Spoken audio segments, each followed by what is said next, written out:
My super kitchen. ఈరోజు ఆరోగ్యానికి ఎంతో మేలు చేసే రుచికరమైన బాదం పాలు ఎలా తయారు చేసుకోవాలో చూద్దాము. బాదంలో ఉండే ప్రోటీన్లు, విటమిన్లు, మంచి కొవ్వులు శరీరానికి శక్తిని అందిస్తాయి.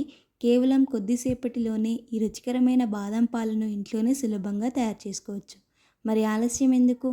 ఈ హెల్దీ అండ్ టేస్టీ బాదం పాలు రెసిపీని ఎలా చేసుకోవాలో చూద్దాము. దీనికోసం ముందుగా ఒక 20 దాకా బాదం పప్పులను తీసుకొని 2 గంటల పాటు నీళ్ళల్లో సోక్ చేసుకోండి. మీరు కావాలంటే వేడి నీళ్ళు పోసుకొని ఒక అరగంటలోనే సోక్ చేసి తొక్కు తీసి పక్కకు పెట్టుకోవచ్చు.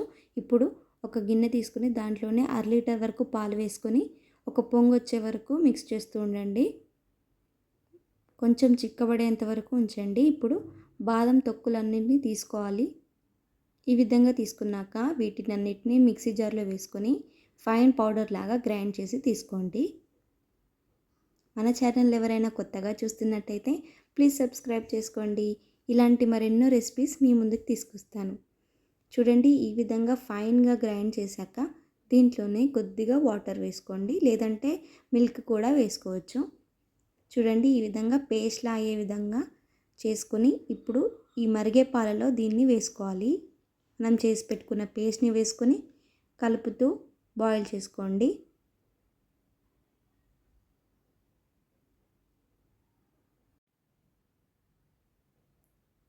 చూడండి, ఈ విధంగా పాలు మంచిగా మరిగినాక దీంట్లోనే ఒక అరకప్పు వరకు చక్కెరని వేస్తున్నాను. మీకు కావాలంటే ఒక 2 స్పూన్లు ఎక్కువ కూడా వేసుకోవచ్చు.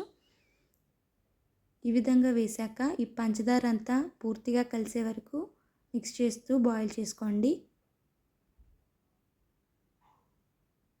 దీంట్లోనే ఒక చిటికెడు ఫుడ్ కలర్ వేస్తున్నాను. మీరు కావాలంటే వేసుకోండి, లేదంటే స్కిప్ చేయొచ్చు.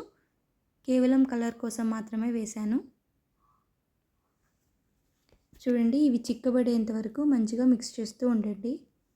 ఈ స్టేజ్లోనే మీరు కొంచెం యాలకుల పొడిని కూడా వేసుకోవచ్చు. ఇక్కడ బాదం ఫ్లేవర్ని డామినేట్ చేస్తుందని నేను వేయలేదు, మీకు ఇష్టం ఉంటే వేసుకోండి. ఈ విధంగా అయ్యాక స్టవ్ ఆఫ్ చేసుకొని ఇలా కలుపుతూ చల్లారబెట్టుకోండి, మీగడ కట్టకుండా. ఇది పూర్తిగా చల్లారాక ఒక 2 గంటల పాటు ఫ్రిడ్జ్లో పెట్టుకొని తీసుకుంటే అంతేనండి, చాలా టేస్టీగా కూల్గా బాదం పాలు రెడీ అయిపోయాయి. మీరు కూడా ఈ విధంగా ఇంట్లో చేసుకొని మీకు ఎలా వచ్చిందో నాకు కమెంట్ చేసి చెప్పండి. బయట బాదం పాలు కొనే బదులు ఇలా మీరే ఇంట్లో చేసుకొని ఒకసారి తాగి చూడండి. నేను ఇక్కడ కొన్ని కట్ చేసుకున్న డ్రై ఫ్రూట్స్ని వేసుకుంటున్నాను. మీరు కావాలంటే వేసుకోండి, లేదంటే ప్లెయిన్గా కూడా చాలా బాగుంటుంది. ఒకసారి మీరు కూడా ట్రై చేయండి. ఈ బాదం పాలని వేడిగా కానీ చల్లగా కానీ ఎలా సర్వ్ చేసుకున్నా చాలా బాగుంటుంది. ఒకసారి బయట కొనకుండా ఈ విధంగా ట్రై చేసి చూడండి. ఈ వీడియో కనుక నచ్చితే ప్లీజ్ సబ్స్క్రైబ్ చేసుకోండి. Thanks for watching.